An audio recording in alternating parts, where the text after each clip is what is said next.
भाभी, आप ही मेरे भाई हो। अरे रमा, ये राखी की थाली क्यों सजा रही हो? राकेश बेटा तो विदेश में है। तूने अभी तक उसकी राखी नहीं भिजवाई।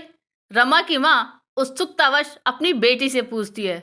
महक बहू कहाँ हो? तुमने अभी तक रमा की राखी पोस्ट क्यों नहीं की? राजेश कितना इंतजार कर रहा होगा। माँ, भैया अब मेरे राखी का इंतजार नहीं करते। 3 साल हो गए हैं, आज तक कभी फोन का कोई संदेशा भेजा है? 2 महीने पहले अपनी इकलौती बहन की शादी में भी शामिल नहीं हुए। रमा रुआसी होते हुए बोली, अरे शादी में शामिल नहीं हुआ तो क्या? कितना काम करता है, कितना बिजी रहता है मेरा बेटा। और 2 साल तेरी पढ़ाई का खर्चा, तेरी शादी का खर्चा, कपड़े, सोने के गहने, सभी का इंतजाम किया और तू उससे गुस्सा हो रही है। माँ रमा को उल्हाना देते हुए बोली, महक भाभी, ये राखी की थाली आपके लिए है। आज से आप ही मेरे भाई हो। और रमा रोते हुए भाभी को गले लगा लेती है। भाभी, इन अश्कों को आज बहने दो।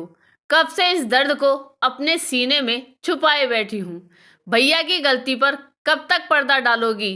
हाँ भाभी, मुझे अब सब पता चल गया है। 2 दिन पहले जब मैंने आपको अपनी राखी भैया को पोस्ट करने के लिए दी तो मैंने देखा आपने एक बॉक्स में वो राखी रख दी। मैंने आपसे राखी के बारे में पूछा तो आपने कहा कि आपने वो पोस्ट कर दी, लेकिन मेरे मन में कुछ खटक रहा था। आपके स्कूल जाने के बाद मैंने आपकी अलमारी में से वो बॉक्स खोल कर देखा तो मेरे पैरों तले जमीन खिसक गई। बॉक्स में पिछले 3 सालों की राखियां और एक कागज का टुकड़ा था जिस पर भैया की हैंड राइटिंग में 2-3 लाइनों में लिखा था, महक, मैं विदेश तो जा रहा हूँ लेकिन कभी वापस नहीं आऊँगा। मुझसे घर की जिम्मेदारी नहीं संभालती। अभी छोटी की शादी और बहुत जिम्मेदारियां हैं। तुम आज़ाद हो, मेरा इंतजार मत करना। माँ, बाबूजी, भैया के लिए हम सब एक बोझ हैं। वो सिर्फ खुद के लिए जीना चाहते हैं। भाभी भी उनके लिए कोई मायने नहीं रखती। इसलिए स्पष्ट रूप में कह दिया कि वो आज़ाद हैं। लेकिन भाभी खुदगर्ज नहीं। इतना हो जाने पर भी खुद अकेली इस राज को अपने अंदर दबाए रखा। मेरी पढ़ाई, घर का खर्च, आप दोनों की दवाइयाँ, मकान का किराया सब अकेले अपने दम पर करती रही और यही दिखाती रही कि ये पैसा भैया ने भेजा है। यहाँ तक कि मेरी शादी के लिए इन्होंने लोन लिया है। अपने सारे गहने मुझे दे दिए लेकिन भैया पर आंच नहीं आने दी।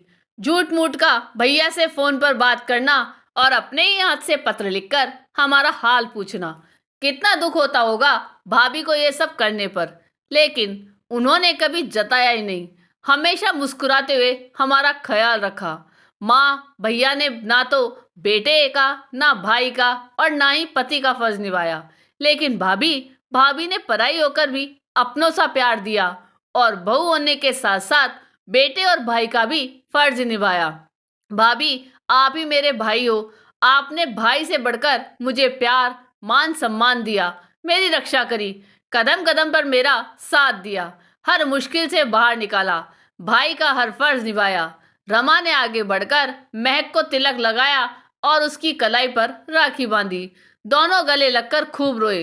भाभी, मेरा गिफ्ट, महक ने कहा, जो तुम चाहो मांग लो। भाभी, मैं आपसे एक वादा मांगना चाहती हूँ। मैं चाहती हूँ कि आप दूसरी शादी कर ले।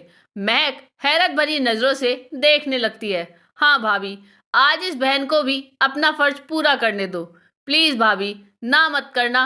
हाँ महक, तुम हमारी बहू नहीं बेटी हो। हम तुम्हारा कन्यादान करेंगे।